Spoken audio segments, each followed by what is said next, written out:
Hi, it's Charlie McCann's for Stan James. Welcome to our preview of the weekend of sport. And what a weekend. And what it begins with the ICC semi-final between England and Australia tomorrow. England at 11-8, Australia 4-7. What an amazing transformation in the fortunes of the England ODI team. Remember, 6-0 down going into Durham, avoided the whitewash, but nobody really thought, and remember, Stan James especially, we got our heads together before the ODIs and we said no KP, no Flintoff, no chance England, money back on the outright marketplace prior to the tournament, and we'll be refunding this money if England land the ICC Champions Trophy on Monday. I don't think they will. I think they've got a great chance against Australia. I think that 11-8 it is a bit big. I know you could say, well, 6-0, but I don't think this has been a particularly good Australian team, and England maybe could have won the first at Trent Bridge. That was the fifth, and they are progressive. I mean, I don't know what's happened to Shah and Collingwood. An amazing transformation. They've decided to go out there and be aggressive, and both leading scorers, 6 hitters in the competition. That's why I didn't think England 6-5 with ourselves at Stan James to hit most sixes in the competition in the match, or rather the semi-final. That's the wrong price. I think it's even money Australia. And I think it should be the other way around. And I think that's 6-5 for England to hit the most sixes. I also think Andrew Strauss at 5-6 can win a match bet with Shane Watson. Do look at stanjames.com for all our bets on that. In the outright market is 6-4 in Australia. That's the wrong price. I think 2-1 Pakistan. I think that should be flip-flopping favourites. I think Pakistan are the best team in the competition. I think they'll win it. 7-2 England and 5-1 New Zealand.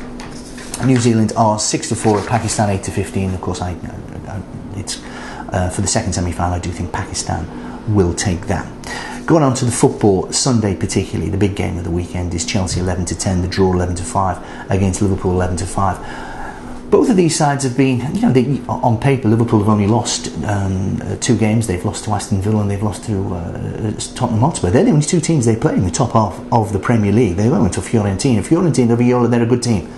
I did a piece and I said that one of the things, I said Seville would win in Rangers, and I said that Liverpool would not win. I think I was suggesting then I thought Liverpool would get a draw. I thought it would finish 1-1, but they went to sleep for, that was 20 minutes before half time. Arguably they came back strong in the second half. This is a fascinating event. Javier Mascherano will be back and he'll be again sticking a foot in at the Bridge on Sunday. Big game for Chelsea this. They were very poor against Wigan. I don't think they were that much better against Apple.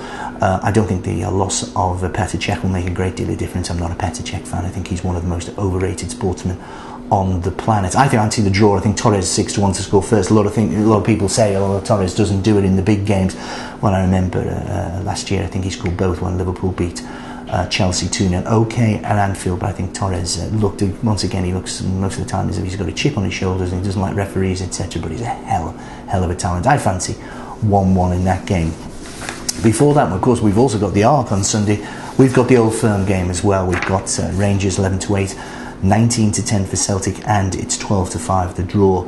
Celtic, of course, are in opposition this evening. I played Rapid Vienna, a game with an awful lot of history going back, I think, 1983-84 season when there was a bit of crowd trouble, and I'm afraid to say that I think Celtic lost the first game 3-1, won the second leg 3-0 at Parkhead, but I'm afraid it was the third game was played at Old Trafford and they lost 1-0. That was because of crowd trouble, so they'll be wanting to get a bit of revenge. I remember this Rapid Vienna team. They beat Hamburg 3-0 in match day 1 of the Europa Cup. They also they beat Aston Villa 2-1 on away goals. Forget the away goals, but they were a superior team, I thought, over the 2 legs to Aston Villa. I think this is a fascinating game at Celtic tonight. I think Rangers would argue unlucky, let's get right against Seville. Well beaten in the end, 4-1. You could say it doesn't lie. Well, it does, because if they'd have gone in 1-0 with that penalty, I think there would have been a totally different atmosphere at Ibrox, and I thought it was a good performance from Rangers. Rangers haven't been their best of form. They haven't been scoring goals. I think 1 or maybe 2 might be enough on Sunday in the Old Firm game, and I think Rangers just nicked that at 11-8. We've also got the 2 Super League semi-finals as well. I think Leeds look nailed on to be the Catalan Dragons. What about the handicap? 14 is an awful lot to give up. Catalan been playing really well on the travels. Leeds, of course, haven't played for a couple of weeks when they beat Hull KR, I think 44-8. It was an injury-depleted Hull KR team. They played as if they were waiting for their second opportunity. Of course, they got that against Wigan and were turned over again at the new Craven Park last weekend. But the big one really is Saints and Wigan. It's steeped in history. As a sort of Lancashire lad myself, it'll be fascinating to see. I think Saints will nick it. Personally, they've got to give 6 up on the handicap. I really couldn't say which way that will go on the handicap. Wigan were played really well last week, but I do think Saints will make it, and I think once again in the grand final in a couple of weeks' time, it'll be between the Leeds Rhinos and St Helens. I just think again they're for 8-13 to win overall. I probably would.